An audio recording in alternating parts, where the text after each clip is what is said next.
पाक भारत जंग का खतरा अगले 48 घंटे अहम। पाकिस्तान ने किन भारतीय शहरों को निशाना बनाना है?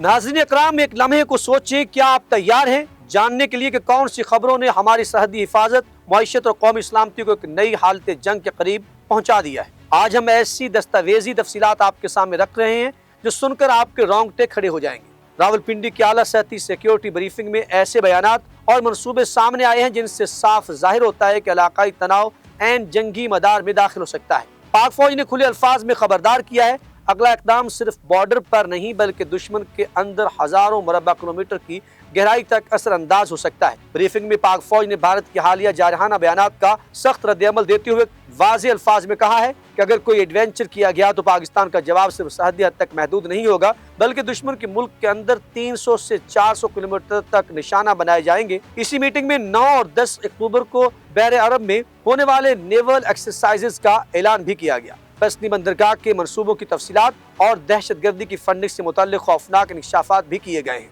जिनमें गैर कानूनी स्मगलिंग। पाकिस्तान अमन चाहता है मगर अपनी खुद मुख्तारी और आवाम के तहफ़्फ़ुज़ के लिए किसी भी हद तक जाने पर तैयार है। आज की इस तफसीली वीडियो में हम आपको इस ब्रीफिंग के हर जाविये से आगाह करेंगे। तर्जुमान पाक फौज ने अपनी प्रेस रिलीज में कहा कि पाकिस्तान अमन चाहता है मगर हर कीमत पर अपने आवाम और खुद मुख्तारी का दिफा करेगा। इनके अल्फाज में मौजूद तल्ख धमकी ने न सिर्फ खित्ते में बल्कि बैनुल-अक़वामी महाफ़िल में भी सुर्खियों को जन्म दिया है।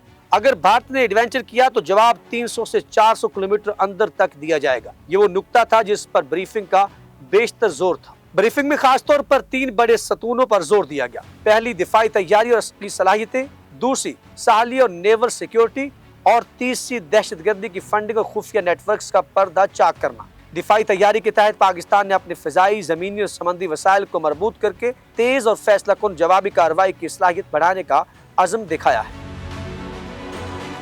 नाज़रीन, दहशतगर्दी की फंडिंग पर पेश किए गए इंकशाफात बिलाशुबा तशवीशनाक है, जिनके नतीजे में बलूचिस्तान और खैबर पख्तूनख्वा के सरहदी इलाकों में मुतअद्दिद छापे और ज़ब्तियाती कार्रवाइयाँ अमल में लाई गई हैं, जिनमें करोड़ों रुपए मालियत की गैर कानूनी सरमायाकारी बरामद हुई। नाज़रीन, बैनुल-अक़वामी पहलू पर ब्रीफिंग में अमरीका और मशक़ वुस्ता के मौजूदा सूरत-ए-हाल पर तबादला ख्याल किया गया। तर्जुमान ने कहा कि पाकिस्तान ने आलमी फोरम्स पर हमेशा असूली मौक़िफ़ अपनाया है। खासतौर पर फ़लस्तीनी आवाम के ज़ख्मों पर हमदर्दी और इंसाफ की बात की गई है। साबिक़ अमरीकी सदूर और बैनुल-अक़वामी लीडरों के बयानात को नोटिस करते हुए ब्रीफिंग का वाज़ेह पैगाम यह था कि खित्ते में इस्तेहकाम के लिए आलमी शराकतदारी ज़रूरी है और ताकतवर ममालिक का गैर जानबदार किरदार अमन के क़याम में कलीदी साबित हो सकता है। तर्जुमान ने बैनुल-अक़वामी बरादरी से अपील की है कि वो जनूबी एशिया में किसी भी मुमकिन तनाज़े के खतरे को संजीदगी से लें और तसादुम से बचने के लिए सफारतकारी का रास्ता अपनाएं। आखिरी हिस्से में तर्जुमान पाक फौज ने बार बार इस बात पर जोर दिया है कि पाकिस्तान एक जिम्मेदार एटमी रियासत है जो अमन चाहती है मगर किसी भी जारहियत का भरपूर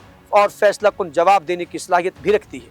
उन्होंने आवाम से इत्तेहाद, तहम्मुल और जिम्मेदारी का पैगाम दिया और कहा कि कौम को एक मजबूत, मुत्तहिद और बाशऊर रद्द-ए-अमल के लिए तैयार रहना होगा। ये पैगाम न सिर्फ जारहाना बयानात के जवाब में था बल्कि एक वाज़ेह वार्निंग भी थी कि इलाकाई इस्तेहकाम को बरकरार रखने के लिए हर सतह पर चौकस रहना ज़रूरी है।